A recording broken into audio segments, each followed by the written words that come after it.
Magical treats taste great, but justice and equality taste better. To combat hate, all ad revenue from my HB Kitchen will be donated to trans and LGBTQ charities. Thank you for supporting the kitchen and helping make the world a better place. Mischief managed. Hello witches, wizards, and those who are yet to receive their Hogwarts school letters, welcome back to my Harry Potter Kitchen, the YouTube series where I'm baking my way through the Harry Potter books, creating magical recipes for each and every item of food and drink that we find inside. If you missed last week's recipe where I served up some homemade Hogwarts House inspired jelly slugs, then make sure you check out the link down below in the description to catch up. And if it's your first time in the kitchen and you want to see more, make sure you like this video, then hit that subscribe button and click on the notification bell so you get an alert every Magic Monday when there's a brand new recipe. There is so much more on the way, so let's fire up those cauldrons and bake some magic.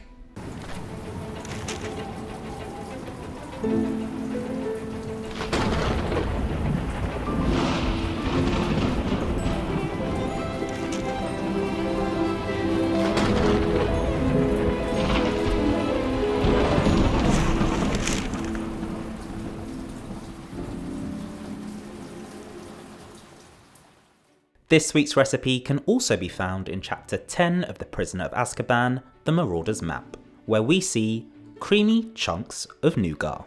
This one's gonna be sweet, but troublesome. Nougat is back on the menu, and for those of you who remember at the start of the Philosopher's Stone, I tackled homemade Mars bars, which is easily one of the most traumatic recipes from my Harry Potter kitchen because it took about 7 or 8 attempts to finally get right. So you're probably thinking, I now know exactly what to do, and walked into this recipe like it was a doddle. And you would be wrong. That is why there was no recipe last week, because I couldn't get the nougat right. It was either too thick, too thin, too lumpy at some points, a whole hot mess. So I took a little extra time, but now I'm back with some tips and tricks so you don't have to suffer like I did. For this recipe, I'm gonna show you how to make some butterbeer flavored nougat, which I'll then decorate as mini lightning bolts. First things first, we're gonna infuse our honey with caramel because that's what we need to whisk it into our egg whites. So let's get on to the first step. To help infuse our butterbeer caramel flavours into the nougat, I'm going to start by heating some honey and stirring in caramel extract. Carry on heating until it reaches the firm ball stage at around 120 degrees Celsius. Separate your eggs, as we'll only need the egg whites for this recipe, and then pour into your mixing bowl. While whisking, slowly pour the caramel honey into the egg whites in a slow stream. Once it's all incorporated, keep on whisking for about 1 minute until you have a lovely foamy meringue.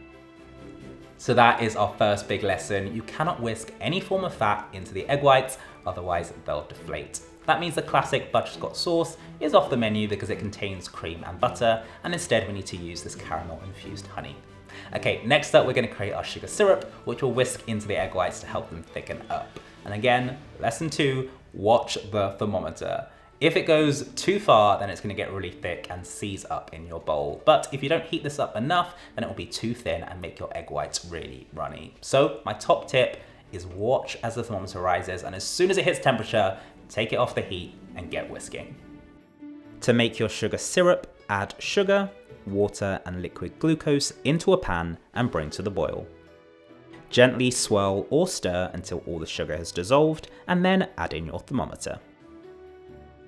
Continue to heat the mixture until it reaches the soft crack stage at around 140 degrees Celsius. Working as quickly as possible, pour the sugar into your egg whites so it forms a slow, steady stream while you whisk.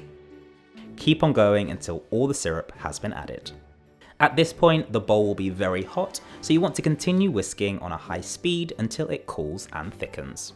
It should take around 10 minutes until you can touch the side of the bowl and it feels room temperature. You'll then have a lovely gooey meringue that looks like thick marshmallow foam.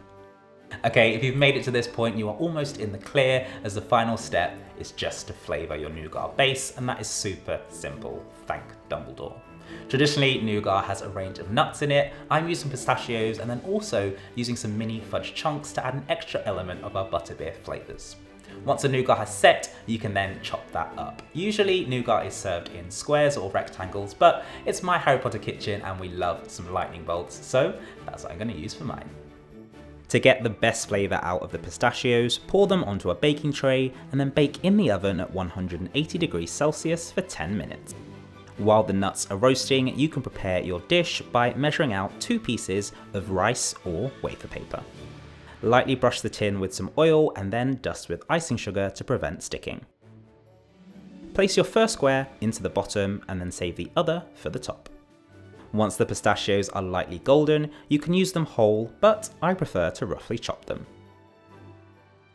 Add the chopped nuts into the nougat along with your fudge pieces, vanilla extract, and a pinch of salt, and then fold through until evenly combined. Pour the nougat over the rice paper and even down as best as you can. Place the second rice paper sheet over the top, and then ease the mixture towards the edges. I like to use a weighted dish to help flatten it out. Place a roasting dish on top and then use tinned food to keep a firm pressure while it sets, which should take around 2 hours in the fridge. Once the nougat has set, you can remove it from the tin by easing the sides and then use your stencil to cut out your lightning bolt shapes. I found this was easiest with a sharp knife that I gently warmed with a blowtorch. Keep on working through until all of your nougat pieces are cut. The final thing to do is lightly dust the nougat with icing sugar to help prevent sticking. And then your Butterbeer Nougat lightning bolts are good to go. So there you go, it was a bit of a journey, but we made it in the end. I hope you enjoyed the finished result of these Butterbeer Nougat lightning bolts. If you give the recipe a go, fingers crossed, all the tips and tricks that I learned the hard way will help you out from the get-go. That is all for this week's video, but if you liked it, make sure you give the video a thumbs up. It really helps new witches and wizards find the kitchen. If you haven't yet, make sure you hit that subscribe button and click on the notification bell so you get an alert every Magic Monday when there's a brand new recipe. Fingers crossed there's no more disasters, and I'll be back next week with a brand new recipe, so I'll see you then.